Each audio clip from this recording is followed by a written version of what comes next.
Hello guys, स्वागत है आप सबका। तो आज हम बात करेंगे अदानी ग्रुप की। और अदानी ग्रुप की एक जो है कंपनी हेडलाइन को आप देख सकते हैं सबसे पहले कि अदानी ग्रुप की इस कंपनी को मिल रहा कई बैंकों का सपोर्ट और एक खास प्रोजेक्ट में दिखा रहे जो है रुचि। क्या है वो प्रोजेक्ट और कौन सी है वो कंपनी, उसको हम देखेंगे। उसके ऊपर आप चाहे तो अपनी नज़र बना के रख सकते हैं। और यहाँ पर बात हो रही है अदानी ग्रुप की फ्लैगशिप कंपनी अदानी एंटरप्राइज की। काफ़ी डाइवर्सिफाई बिजनेस है इसका, इसके ऊपर चाहे तो अपनी नज़र बना के रख सकते हैं। मुझे ऐसा लग रहा है कि लॉन्ग टर्म में एक अच्छी तेज़ी की संभावना रह सकती है, लेकिन हम बात कर रहे हैं लॉन्गर टर्म की अगर बात करें तो। अब यहाँ पर देखते हैं पूरा मामला है क्या, पूरी रिपोर्ट है क्या कि अदानी ग्रुप की एक प्रमुख कंपनी अदानी एंटरप्राइज को कई बैंकों का समर्थन मिल रहा है। ये बैंक इस कंपनी के एक खास प्रोजेक्ट में रुचि दिखा रहे हैं। हाल ही में अदानी एंटरप्राइज ने अपनी दूसरी तिमाही के नतीजे जारी किए, जिसमें कंपनी का कंसोलिडेट नेट प्रॉफिट 664% की वृद्धि के साथ 1742 करोड़ रुपए हो गया जो है पर पहुंच गया। और इस प्रोजेक्ट के लिए इन बैंकों ने लोन को साझा करने की इच्छा व्यक्त की है। इन बैंकों में जो है एक तो ये बैंक ऑफ बड़ौदा, फिर Punjab national bank, union bank of India, central bank of India, ICICI bank और एक्सिस बैंक शामिल है। ये बैंक अदानी एंटरप्राइज के विकास और संभावनाओं पर विश्वास कर रहे हैं और इसमें निवेश करने के इच्छुक है। वो प्रोजेक्ट क्या है वो हम देख लेते हैं। पहले तो देखें तो 20,000 करोड़ के लोन की दी थी मंजूरी। तो अदानी ग्रुप के पेट्रोकेमिकल्स डेब्यू करने जा रहा है। अदानी ग्रुप जो है वो पेट्रोकेमिकल्स डेब्यू करने जा रहा है। ये ग्रुप का ग्रीन फील्ड प्रोजेक्ट है। भारतीय स्टेट बैंक इस प्रोजेक्ट का प्रमुख ऋणदाता है। इस प्रोजेक्ट के लिए एसबीआई ने इस साल की शुरुआत में अदानी ग्रुप को 20,000 करोड़ रुपए का लोन देने की मंजूरी दी थी। और एसबीआई अब इस लोन का एक बड़ा हिस्सा बेचने की सोच रहा है। इस साल की शुरुआत में एसबीआई ने 15 साल के लोन की कीमत 9.25% रखी थी। क्या है प्रोजेक्ट, अब ये ज़रा देखें।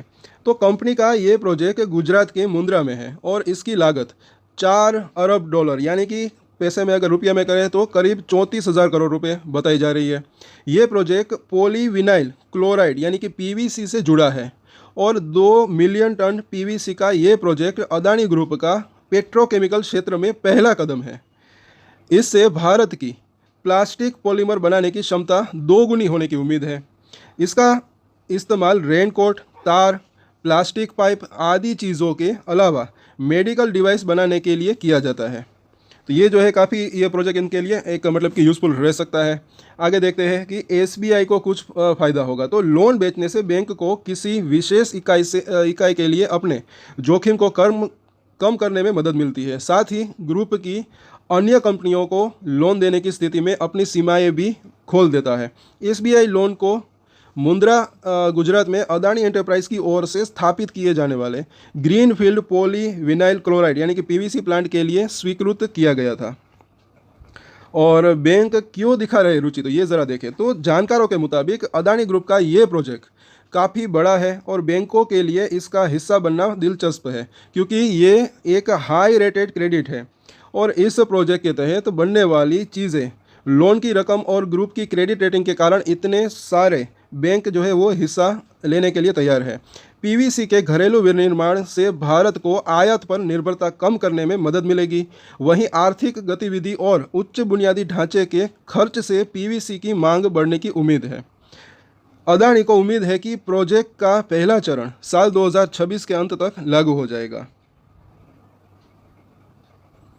ये जो है इसकी पूरी की पूरी रिपोर्ट है। तो आप चाहे तो अदानी एंटरप्राइज के शेयर के ऊपर चाहे तो नज़र बना के रख सकते हैं। और ये प्रोजेक्ट जो है मुझे ऐसा लग रहा है कि इसके लिए काफ़ी यूज़फुल रह सकता है। लॉन्गर टर्म की बात करें तो मुझे ऐसा लग रहा है कि एक जो है अच्छी तेज़ी की संभावना अदानी एंटरप्राइज के अंदर हो सकती है।